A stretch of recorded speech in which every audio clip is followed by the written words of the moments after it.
विद्यार्थी मित्रांनो, मराठीतील धडा दुसरा स्वप्न विकणारा माणूस या पाठावरची आपण प्रश्न उत्तर पाहूयात. पहिला प्रश्न, तुमचे मत स्पष्ट करा. त्यामधील पहिला आकडा, गावात येणाऱ्या माणसाला गावकरी सपनविक्या म्हणत. घोड्यावरून गावात येणारा माणूस वेगवेगळ्या गोष्टी सांगून गावकऱ्यांमध्ये उत्साह निर्माण करत असे. त्याच्या बोलण्याने गावकऱ्यांना जगाची ओळख होत असे. तसेच त्याच्या किस्स्यांनी गावकरी काही काळापुरता आपले दुःख विसरत आणि अशा गोड बोलण्याने तो गावकऱ्यांच्या डोळ्यांमध्ये स्वप्नच उतरवून जात होता. म्हणून गावकरी त्याला सपनविक्या म्हणत. दुसरा प्रश्न, स्वप्न विकणाऱ्या माणसाचा गावात येण्यामागचा उद्देश आपले अनुभव, आपल्या जवळचं ज्ञान दुसऱ्यांना द्यावं, सगळ्यांना आनंद द्यावा, लोकांची सेवा करावी, असं स्वप्न विकणाऱ्या माणसाचा गावात येण्यामागचा उद्देश होता.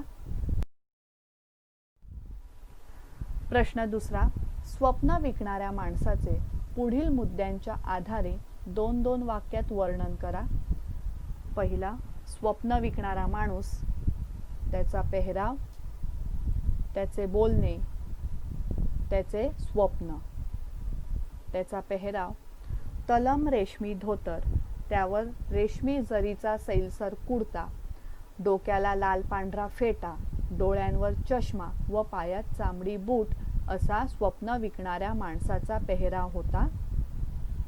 त्याचे बोलणे, त्याने अनुभवलेलं समृद्ध विश्व तो वेगवेगळ्या किस्स्यांनी रंगवून फुलवून सांगत असे. त्याचे बडबडणे दिलखेच व स्वप्नात धुंद गुंगवणारे होते.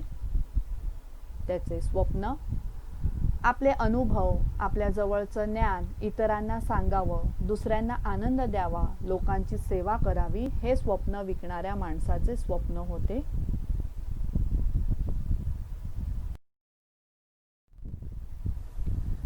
पुढचा प्रश्न, स्वप्नाविषयी लेखकाचे मत. पहिलं मत, माणसाला स्वप्न बघता आली पाहिजे. दुसरं मत, ज्याला स्वप्न बघता येत नाही तो माणूसच नाही. तिसरं मत, स्वप्न आपल्याला समृद्ध करतं. चौथं मत, स्वप्न बघण्यासाठी संवेदनशील मन असावं लागतं. पाचवं मत, तीव्र संवेदनशील मन असलेली माणसं आपल्या स्वप्नपूर्तीसाठी वाटेल ते करतात. पुढचा प्रश्न, स्वप्नांविषयी इतरांचं मत. स्वप्नांना भलतं तुच्छ लेखणं. भलती सलती स्वप्न पाहू नयेत. स्वतः आदर्श बनून वावरावे. स्वप्नाळू वृत्ती घातकच असते. स्वप्न विकणाऱ्या माणसाजवळील गाठोड्यातील वस्तू काजू, बदाम, किशमिश, वेलदोडे, सुपारी, खारीक आणि खोबरे ह्या स्वप्न विकणाऱ्या माणसाजवळ गाठोड्यातील वस्तू. पुढचं, स्वप्न विकणाऱ्याचे किस्से, अनुभवाने समृद्ध व स्वप्नात धुंद गुंगवणारे. किस्से ऐकणाऱ्यांचे फायदे. त्यामधील पहिलं, वेगवेगळ्या प्रांतांची रीतिरिवाजांची माहिती मिळायची. दुसरं, स्वप्नात आहोत असेच वाटायचे. तिसरं, स्वप्नविक्याचा आजार, गुडघेदुखी. स्वप्नविक्याच्या मुलाने हे शिक्षण घेतले होते, वैद्यकीय शिक्षण.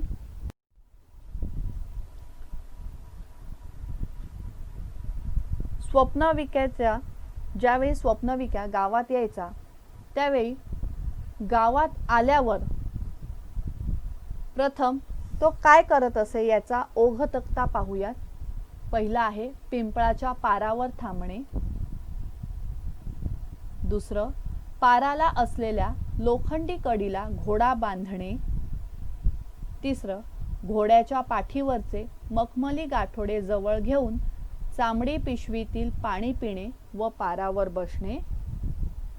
चौथं, जमलेल्या लोकांना वेगवेगळे मजेदार किस्से रंगवून सांगणे. हा ओघ तक्ता आहे.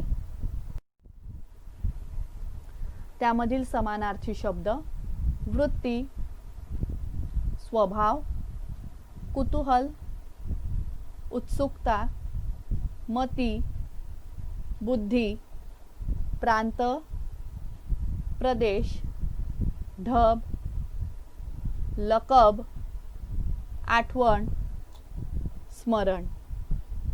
विरुद्धार्थी शब्द श्रेष्ठ, कनिष्ठ, पूर्ण, अपूर्ण, दुःख, सुख, खरा, खोटा, गोड, कडू, सुरुवात, शेवट. लिंग बदला. तरुण, तरुणी, घोडा, घोडी, मुलगा, मुलगी. वचन बदला. आठवण, आठवणी, महिने, महिना, स्वप्न, स्वप्ने, दऱ्या, दरी, डोंगर, डोंगर, वर्षे, वर्ष. पार, झाडाच्या बुंध्याजवळ बसायला सभोवताली केलेला कट्टा. हा झाला पहिला अर्थ. आणि पार या शब्दाचा दुसरा अर्थ पलीकडे.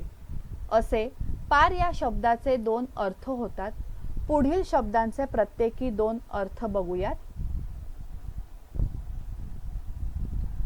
हार, पहिला अर्थ आहे माळ आणि दुसरा अर्थ आहे पराजय. दुसरा शब्द आहे कर, त्याचा पहिला अर्थ आहे हात आणि दुसरा अर्थ आहे सारा किंवा इंग्लिशमधनं त्याला आपण टॅक्स असं म्हणतो. तिसरा शब्द आहे वात, त्याचा पहिला अर्थ आहे ज्योत आणि दुसरा अर्थ आहे वारा. वाक्प्रचार दिलेले आहेत, त्या वाक्प्रचारांच्या योग्य जोड्या लावायच्या आहेत. पहिला आहे मती कुंठित होणे, दुसरं तरतरी पेरणे, तिसरं गहीवरून येणे, कंठ दाटून येणे, विचार प्रक्रिया थांबणे, उत्साह निर्माण करणे. मती कुंठित होणे या शब्दात या वाक्प्रचाराचा अर्थ आहे विचार प्रक्रिया थांबणे. तरतरी पेरणे या वाक्प्रचाराचा अर्थ आहे उत्साह निर्माण करणे. गहीवरून येणे या वाक्प्रचाराचा अर्थ आहे कंठ दाटून येणे. ह्यामध्ये तुम्हाला वाक्प्रचारांच्या जोड्या या बाणाने दाखवलेल्या असल्या तरी तुम्हाला वहीमध्ये अ गट आणि उत्तर अशा पद्धतीने जोड्या लावायच्या आहेत. पुढील शब्दांचा वापर करून वाक्य तयार करा. कुतूहल. पूर्वी लोकांना संगणकाविषयी कुतूहल वाटायचे. संभ्रम. कधी कधी मित्र कोण आणि शत्रू कोण याबद्दल संभ्रम निर्माण होतो. तिसरं ढब. दामूची ढोलकी वाजवण्याची ढबच वेगळी आहे. आतुरतेने. शेतकरी पावसाची आतुरतेने वाट पाहतो.